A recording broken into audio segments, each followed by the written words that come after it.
Today I want to show you guys how I made this super simple, minimal ingredient, beginner-friendly tranexamic acid serum. This just has such a perfect serum consistency to it. Look at that. It spreads so well. It's so easy to make. Let's get into it, guys. Grab a sanitized container. And the first thing we want to do is actually dissolve our tranexamic acid. I purchased mine from Tolson Chemicals. Tolson, not sure exactly how the business pronounces their name. I haven't purchased a lot of stuff from them, but so far I am a fan of the supplier. But yeah, the first thing we want to do is dissolve the tranexamic acid in distilled water. And I am going to make this formula with natural ingredients. Of course, there is no regulated term for natural here in the United States. So really it depends on what your definition of natural is, but going off of what most people see as natural, these ingredients are considered natural. And really I always wonder what people's opinions are when it comes into getting into the actives like this. Like, do people see like vitamin C as natural? Do people see this as natural? Glycolic acid, lactic acid, you know? I don't know. If you like natural ingredients, I want to know what your opinion is and what you go by. You can use the tranexamic acid in between 1 to 5%, but I noticed a lot of them on the market have 4%, so I'm going to do 4%. And I noticed tranexamic acid is commonly combined with other brightening ingredients like kojic acid, vitamin C, niacinamide, but I wanted to keep this simple for you guys and just use the tranexamic acid. And the tranexamic acid does dissolve fairly easy, so you shouldn't have any problems there. All right, now that we have this dissolved, we can work on creating our slurry, which is essentially the thickener. So typically people like their serums to have some kind of viscosity to them. Otherwise, they kind of just like slip off the skin, slip out of the hands, and are hard to use. And it really just depends on how thick you like your serums. I typically like mine pretty thin, and I like to thicken my serums with 2 types of hyaluronic acid.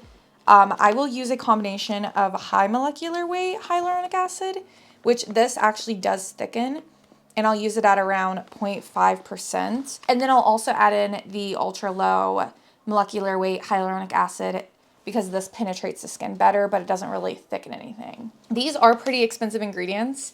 And again, I don't know if people consider these natural. I would, but I don't know what your definition of natural is. If you're looking for other options to thicken, I actually have an entire video that deep dives into making serums if you really want to go into depth about it.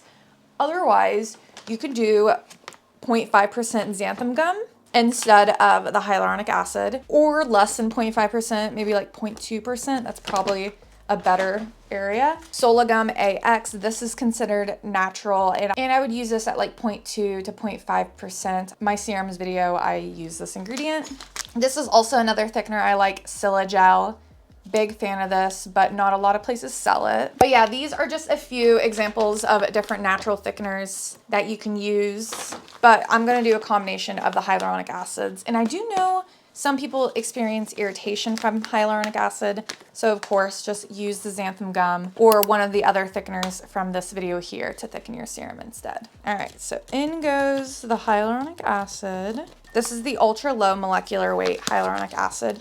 So this won't actually be really thickening anything. This is what will be penetrating my skin more. And then the high molecular weight hyaluronic acid is what will be doing the actual thickening. This is definitely my favorite way to thicken serums. I've been using this method for years. Now to hydrate this, you're gonna wanna do this whether you're using the Solagum AX, Silagel, or xanthan gum. You're gonna wanna add in glycerin or propanediol or propylene glycol, some kind of glycol. I'm gonna use 3 grams of it, and this will help hydrate the powder so it does not clump up when we add the water in. And again, like I said, you're gonna wanna do this technique with the xanthan gum as well, or the Solagum or Silagel. Now, I'm gonna go ahead and add the preservative in here as well.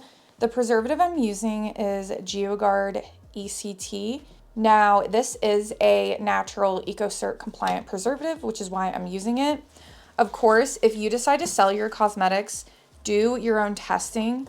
I have not tested to see if this preservative truly is compatible with this formula, Every formula is unique and you need a unique preservative, but this does work for the formulation. It will be like soluble, but we don't know the shelf life until you have your products lab tested. I'm just trying to be 100% real with you guys. I get asked all the time, like, what's the shelf life of that product? The truth is, we don't know until it's tested in the lab, because your equipment might be dirtier than my equipment. It might be cleaner. You know, your ingredients are from somewhere else. It really all just depends. Now, mixing that GeoGuard ECT in with the glycerin will help keep it solubilized in with the water. Because I noticed with a lot of natural preservatives, they really don't mix into water very well, and you need to mix them with a glycol or some kind of solubilizer first. Also, something to keep in mind if you're sensitive to smells, GeoGuard ECT smells like almond. And that's strangely a really common thing with a lot of natural preservatives. They smell like almond. Thankfully, I actually really like the scent, and I am sensitive to scents, but I love the scent of almond. It smells so good. Now, once all of the powder and everything is mixed really, really well in here, we can go ahead and add the water in as we mix it. If you have an overhead stir, this process is much simpler. And if you do decide to later sell serums, an overhead stir would be recommended. But just hand mixing works totally fine. So while this hydrates, let's talk about pH, because pH is always important, especially when we're working with actives. So when formulating with the tranexamic acid, you want to make sure your serum's final pH is between 5 to 7. Obviously, if you have any other actives in there, you're going to want to take those into consideration. Since mine is just plain tranexamic acid, I will just make sure it's somewhere between 5 to 6. And if you need help checking and adjusting the pH, I have a video that talks all about that. We don't have time for that now, but go watch that video if you need help with that. And just a few other things I want to talk about with tranexamic acid. Sorry, I don't feel like showing my face today, so you guys are just gonna have to deal with that. I randomly just all of a sudden started seeing tranexamic acid talked about like everywhere online, and I never really heard about it until this year, but it does seem to be fairly popular, but also there's a lot of people who are like, what the heck are you talking about? Because people were saying how they take tablets of tranexamic acid to prevent heavy bleeding. Again, someone else commented that they're a critical care paramedic, and again, they use it to stop heavy bleeding as well. Other people were just like completely grossed out about using it as a beauty product because, again, they've used it for heavy bleeding. But reading some sources online, I have found that, yeah, people are using it to help with dark spots.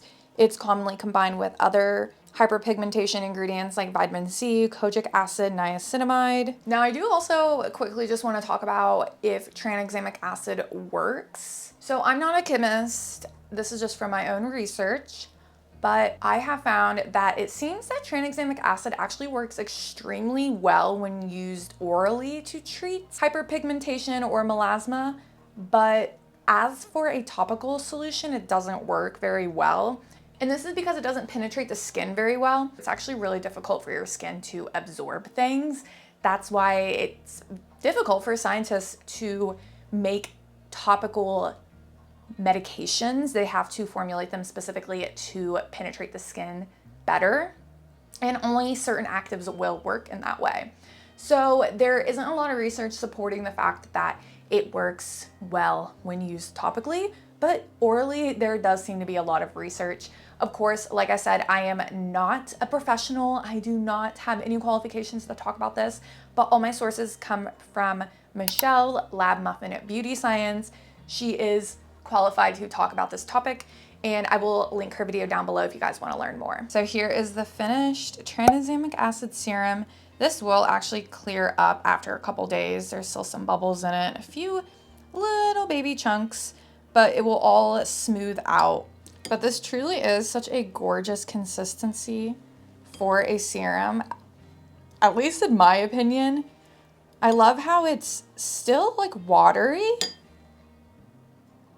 but it's still got enough of a viscosity to have control over it.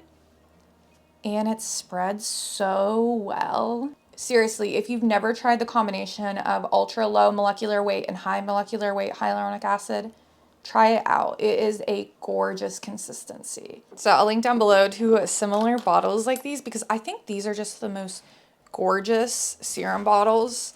They really like elevate any product and make them look just really expensive. Gorgeous. It's that easy to make a tranexamic acid serum. Also, don't forget to go over and check out my Patreon where I post 2 exclusive videos every single month. So there is a ton of videos you can go over and binge watch for only $5 a month. Also, if you don't have access to Patreon in your country, you can sign up as a YouTube member instead. If you sign up for the $10 tier on my Patreon, you get a shout out for your small business. I'll have all these brands linked below. naturesmagicllc.com. From Dusk Soapery on Etsy, LloydCandleCompany.com, HB Royal Retreat Store on Etsy, naturesfarmgirl.com, Let's Blend LLC, at Stardust Bath and Body, HempyGirl.com, ShopLevi's.com, Owl and Lily over on Etsy, Skin Lounge Co. over on Etsy, BlackPetalBeauty.com, EmbraceBeautyEssentials.com, LegendaryBathAndBody.com, AstariApothecary.com, Reviga Cosmetics here on YouTube, XoreBB.com, PardoNaturals.com, NaturalStateSkin.com, TheNatureInUs.ca, NearCatalier.com. Use the code on the screen for 20% off. EarthAndAmberNaturals.com, SharkCityNaturals.com, DayToRelaxProducts.com, CrownedGlory LLC.com, LH Scented Soaps and More.com, JanaeRose.com, HealthNut Beauty on Etsy, VelvetTemptations.com, JourneyRoseBeauty.com, CHRBrands.com, Homestead Life Goods on Etsy, CanellaBathandBody.com, MadhouseMamaSoaps.com, Expo.com, Mystical Morning on Etsy, 7th House and Oak on Etsy, and MyCrownAndGlory.com. Thank you so much for you guys' support. Without you guys over on Patreon, I wouldn't be able to do what I do, so thank you so much.